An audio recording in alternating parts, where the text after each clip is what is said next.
ಯುವತಿಯರೊಂದಿಗೆ ಅನುಚಿತ ವರ್ತನೆ ಮಾಡಿರುವಂತಹ ಆರೋಪ ಕೇಳಿ ಬರ್ತಾ ಇದೆ. ಕೇರಳದ ಮೂವರನ್ನ ಪೊಲೀಸರಿಗೆ ಒಪ್ಪಿಸಿದ್ದಾರೆ ಅಲ್ಲಿನ ಸ್ಥಳೀಯರು. ಈ ಕೇರಳ ಮೂಲದ ಮೂವರು ಯುವಕರೇನಿದ್ದಾರೆ ಯುವತಿಯರೊಂದಿಗೆ ಅನುಚಿತ ವರ್ತನೆಯನ್ನ ತೋರಿದ್ದಾರಂತೆ. ಸೊ ಹೀಗಾಗಿ ಅಲ್ಲಿನ ಸ್ಥಳೀಯರ ಗಮನಕ್ಕೆ ಬರುತ್ತೆ. ಸ್ಥಳೀಯರು ಏನ್ ಮಾಡ್ತಾರೆ, ಅವರನ್ನ ಹಿಡ್ಕೊಂಡು ಪೊಲೀಸರಿಗೆ ಒಪ್ಪಿಸಿದ್ದಾರೆ. ಬೆಳ್ತಂಗಡಿಯ ದಿಡುಪೆ ಜಲಪಾತದ ಬಳಿ ಘಟನೆ ನಡೆದಿರೋದು.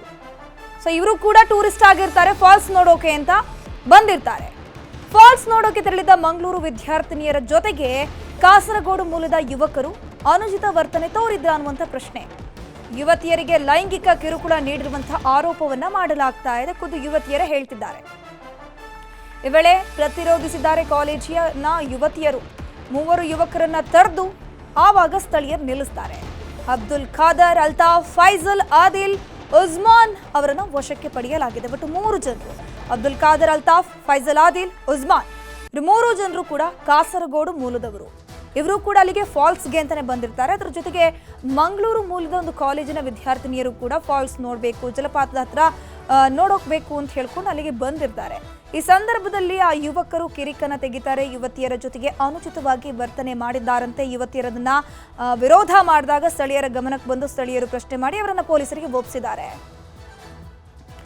ಇದರ ಬಗ್ಗೆ ಹೆಚ್ಚಿನ ಮಾಹಿತಿ ನೀಡ್ತಾ ಹೋಗ್ತಾರೆ ನಮ್ಮ ಪ್ರತಿನಿಧಿ ಕಿಶನ್. ದೂರವಾಣಿ ಸಂಪರ್ಕದಲ್ಲಿ ಜಾಯಿನ್ ಆಗಿದ್ದಾರೆ. ಕಿಶನ್, ಈ ಯುವಕರು ಶಾಲಾ ಕಾಲೇಜಿನಿಂದ ಅಂದ್ರೆ ಯುವತಿ ಮತ್ತು ಯುವಕರಿಬ್ರು ಕೂಡ ಪರಿಚಯಸ್ಥರ, ಹೇಗೆ ಇವರು ಎಲ್ಲಿಯ ಮೂಲದವರು ಅಂತ?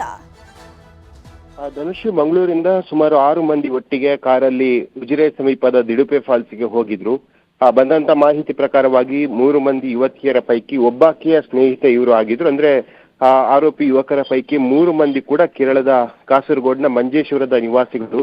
ಅವರನ್ನ ಅಲ್ತಾಫ್, ಆದಿಲ್ ಮತ್ತು ಸಫೀರ್ ಎಂದು ಗುರುತಿಸಲಾಗಿದೆ. ಪೊಲೀಸರು ಈಗಾಗಲೇ ಅವರನ್ನ ಬಂಧನ ಮಾಡಿದ್ದಾರೆ. ಘಟನೆಯ ಹಿನ್ನೆಲೆಯನ್ನ ಗಮನಿಸ್ತಾ ಹೋದ್ರೆ ಇನ್ನಿಬ್ಬರು ಯುವತಿಯರು, ಒಬ್ರು ಮಂಗಳೂರಿನ ಮೂಲದವಳು, ಇನ್ನೊಬ್ಳು ಪೆರ್ನೆಯವಳು, ಇನ್ನೊಬ್ಳು ಶಿವಮೊಗ್ಗದ ಸಾಗರದ ಮೂಲದವರು. ಈ ಮೂವರು ಕೂಡ ಮಂಗಳೂರಿನ ಪ್ರತಿಷ್ಠಿತ ಕಾಲೇಜಿನಲ್ಲಿ ವಿದ್ಯಾಭ್ಯಾಸವನ್ನು ಮಾಡಿದ್ರು.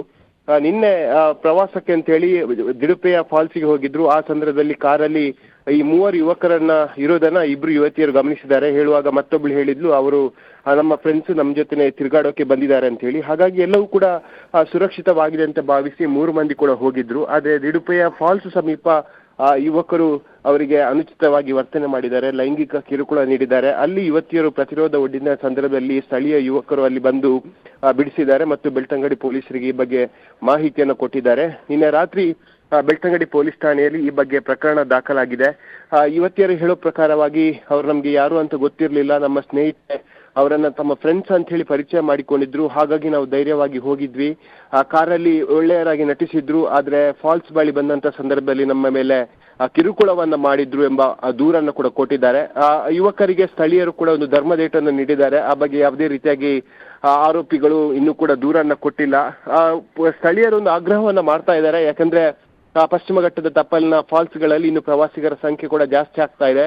ಬೇರೆ ಬೇರೆ ಭಾಗದಿಂದ ಪ್ರವಾಸಿಗರು ಬರ್ತಾರೆ ಮತ್ತು ಅಲ್ಲಿ ಮದ್ಯವನ್ನ ಸೇವಿಸಿ, ಮಾದಕ ವಸ್ತುಗಳ ಕೂಡ ಸೇವಿಸಿ ಸ್ಥಳೀಯರಿಗೆ ಕಿರಿಕಿರಿಯನ್ನು ಉಂಟು ಮಾಡ್ತಾ ಇದ್ದಾರೆ. ಈ ನಿಟ್ಟಿನಲ್ಲಿ ಪ್ರವಾಸಿ ತಾಣಗಳಲ್ಲಿ ಪೊಲೀಸರನ್ನ ನಿಯೋಜನೆ ಮಾಡ್ಬೇಕಂತ ಹೇಳಿ ಆಗ್ರಹವನ್ನ ಅಲ್ಲಿ ಸ್ಥಳೀಯರು ಮಾಡ್ತಾ ಇರುವಂತದ್ದು. ಧನುಶ್ರೀ, ಥ್ಯಾಂಕ್ ಯು ಕಿಶನ್ ಶೆಟ್ಟಿ ತಮ್ಮೆಲ್ಲ ಮಾಹಿತಿಗಾಗಿ.